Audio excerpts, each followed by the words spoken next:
ഞാൻ ഇന്നിപ്പോൾ വിളിച്ചിട്ട് ഏത് പാർട്ടിക്ക് പാടണമെന്ന് പറഞ്ഞാലും ഞാൻ പാടിക്കൊടുക്കും. സംഗീത നാടക അക്കാദമി ഒന്ന് റീഫോം ചെയ്തെടുക്കണമെന്നെൻ്റെ മനസ്സിലുണ്ടായിരുന്നു. എനിക്കങ്ങനെ ഒരു ചിന്തയുണ്ടായിരുന്നു. വേറൊന്നുമല്ല, എനിക്ക് സംഗീത നാടക അക്കാദമി അതിൻ്റെ ചെയർമാനായിട്ട് തന്നപ്പോഴത്തേക്ക് ഞാൻ കുറേ കാര്യങ്ങൾ മനസ്സിലുണ്ടായിരുന്നു. കാരണം സംഗീതത്തിനും നാടകത്തിനും ഒരുപോലെ തന്നെ അവിടെ വില കൊടുത്ത് ഈ സംഗീതക്കാരെയും നാടകക്കാരെയും ഒരുപോലെ ഒരേ ത്രാസിൽ കൊണ്ടുപോകണം എന്നുള്ള ആഗ്രഹമൊക്കെ ഉണ്ടായിരുന്നു. പക്ഷേ അതിനുശേഷം എനിക്ക് എൻ്റെ പേര് സജസ്റ്റ് ചെയ്ത് വന്ന് പത്രത്തിലും വന്നു, ടി വിയിലൊക്കെ വന്നു. പക്ഷേ എന്തുകൊണ്ടോ എനിക്ക് ആ പോസ്റ്റ് തന്നില്ല. കിട്ടിയാൽ എനിക്ക് ഒരുപാട് കാര്യങ്ങൾ ചെയ്യാൻ പറ്റും. വേറൊന്നുമില്ല, ചെറിയൊരു ഉദാഹരണം പറയാം. നമുക്ക് ഏതാണ്ട് 10-27 ഉപകരണങ്ങളുണ്ട്, ഈ വാദ്യോപകരണങ്ങളുണ്ട്, നാടൻ അല്ലാതെ വേറെ ഉണ്ട്.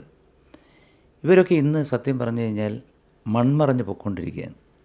അവരുടെ ആ കലാകാരന്മാരും അതുപോലെ തന്നെ അവരുടെ ചെറിയ ചെറിയ വാദ്യോപകരണങ്ങളും അവരുടെ വായനകളും അവരുടെ പാഠങ്ങളും എല്ലാം പൊയ്ക്കൊണ്ടിരിക്കുകയാണ്.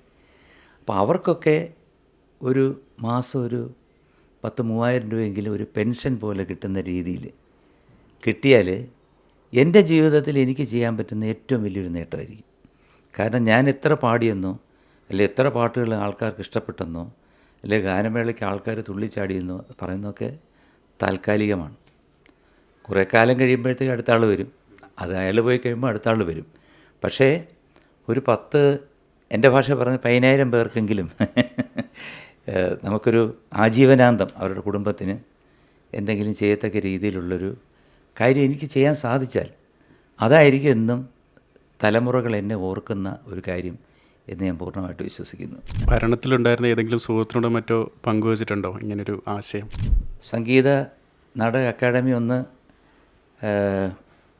റീഫോം ചെയ്തെടുക്കണമെന്നെൻ്റെ മനസ്സിലുണ്ടായിരുന്നു. ഒരു പക്ഷേ അതുകൊണ്ടായിരിക്കാം എനിക്ക് തരാത്തത്, എനിക്ക് അറിഞ്ഞൂടാ. അതിൻ്റെ പേരിൽ തർക്കിച്ചിരിക്കുന്നതെല്ലാം കുറേ വ്യക്തികൾ മാത്രമാണ്. അല്ലാതെ അത് ഇന്ന പാർട്ടിയിലെന്നൊന്നുമില്ല, എല്ലാ പാർട്ടിയുണ്ട്. അപ്പോൾ അതിനകത്തുള്ള കുറച്ച് വ്യക്തികളാണ് അവിടെ ഞാൻ വരുന്നതിൽ അവർക്ക് ഒരു ഒരു നീരസം ഉണ്ടായത്. അല്ലാതെ വേറൊന്നുമല്ല. അല്ലാതെ നമ്മുടെ ഇപ്പോഴത്തെ ഗവൺമെൻറ്റാണല്ലോ എനിക്ക് തന്നത്, വീണ്ടും തരാതിരുന്നത് എന്തുകൊണ്ടെന്നൊരു ചോദ്യം അത് നിങ്ങൾ ആലോചിക്കും. എന്തുകൊണ്ട്? വേറെ ഏതെങ്കിലും ഒരു പൊളിറ്റിക്കൽ ചായ്വുള്ള ആളാണെന്നുള്ള തോന്നൽ കൊണ്ട് തരാതിരുന്നതല്ല. ആയിരിക്കാം, അങ്ങനെ ആയിരിക്കാം. പക്ഷേ എനിക്കൊരു ചായവുമില്ല. കാരണം ഞാൻ ഇന്നിപ്പോൾ വിളിച്ചിട്ട് ഏത് പാർട്ടിക്ക് പാടണമെന്ന് പറഞ്ഞാലും ഞാൻ പാടിക്കൊടുക്കും.